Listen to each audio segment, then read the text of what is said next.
Okay, so this is the next thing we want to do. We want to make a gear. So I'm going to show you the easiest way to do exactly that. So I realized that in my videos, some of the things I click on don't exactly show, so I'm going to be calling out their names. So we'll go to the top, your taskbar. You see like a white document that is representing you. Just press Ctrl N, then new. Then you select the one that has parts. Remember that you should always check and make sure that your unit is in mmgs and not IPS. Then you go to sketch. Then you now see another sketch icon. You click on it. From there you can select the plane. Because of the way it's being viewed, you can assume that it is going to be front plane. So from the question, if you look at it, there are majorly just a couple of things that are being like used. You have circles and you have rectangles.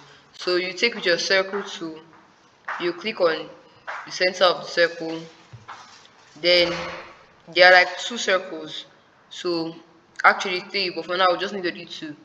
So you can now smart dimension, click on your smart dimension on that sketch, then select the circumference of the circle. You can automatically now click again and you get adjust the dimension. So the outer radius is 90, diameter is 90,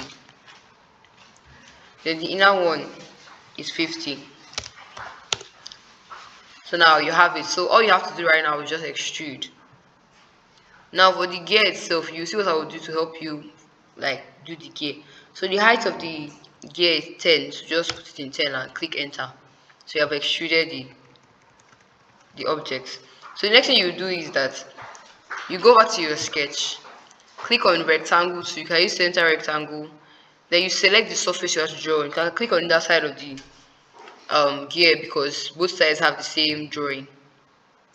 Now when you click on it, what I want you to do is, now how I brought, you can bring your drawing up or down by clicking Control and your up or down keys to bring your drawing up or down. So just anywhere on your something, you can pick the center actually. Now before I do that, so sorry, I'll go back to my circle soon. Now in the drawing itself, we have been given like a guideline. You have another radius that's showing us like the distance between the end of the gear and the point where the gear teeth stops, and that is going to be 78 as the diameter in the question. So let's make it 78.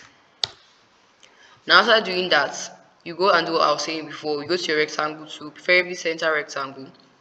Just click at any point and just draw a rectangle. Now the reason why you don't really need to bother about it is that for your rectangle,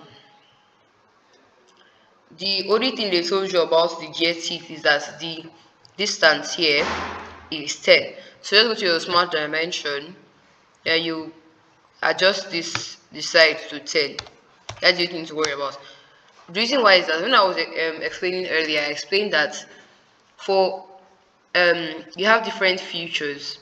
Now when you see all this extruded, extrude, they have different uses. For extruded boss base is to give your object a height. To give it a height, that's all. Revolve boss base to give it a volume, basically giving it a height, as well as you get for circles, for a ball for instance, gives it volume. I will explain when we do more questions. But for now, what we want to use now is firstly, each side has like each gear has like the same thing.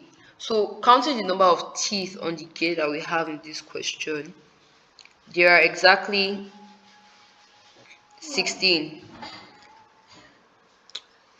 They're exactly 16. So you just come, you go to your sketch, you see a part that has linear sketch patterns. You select the drop down arrow and select circular sketch pattern. Circular sketch pattern is used when you have a circular object. So you basically now select your whole box. Now it's only 4 that I have shown. Now because they all have equal spacing, you leave it as equal spacing as selected. Then you change your 4, usually set to default 4. Because there are 16 teeth, you change to 16, automatically it becomes 16. So you just click on your tick, everything has repeated. Now for extruded cuts, which you find in your features, click on your features. You see that there is extruded boss base to give it a height. Revolve boss base means like you're basically giving it a volume. When I eventually use it, you will see it. I've never actually used swept boss base, so I cannot really say anything about that. But extruded cut Basically you have a solid and you want to make an indent or a hole or an impression in it. You can basically cutting through the solid. That's when you use extruded cut. So now in this instance, I want to use extruded cut. But I'm not cutting everything. Basically, I'm only cutting the space in between each of the teeth. Now if you look at it, the length of my rectangle is not standard. So it is just the space in between. The whole gear itself is still going to be the normal length because I'm not extruding, I'm not using extruded boss base to give it any height or anything. Now I want to just cut through. The point of the way we did it like this is that we just help to define the definition or the space between each of the teeth. So basically I'll select all the spaces in between it. And since it's cutting through the full gear, I'll give it the same height as the gear, which is 10.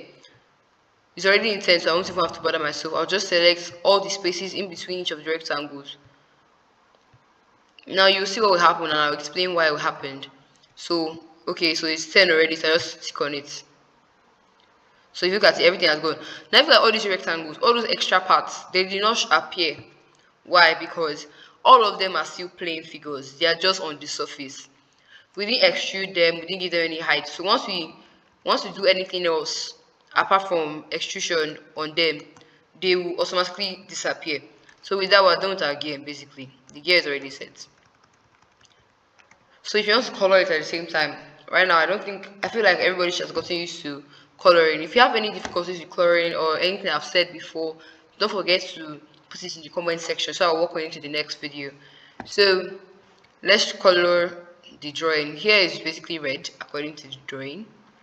I don't think we have much time for this thing, so I'll just go ahead and do boss extrude and color the full thing, then just like specify some places. So let's say we want to color here pink, you can color inside here red,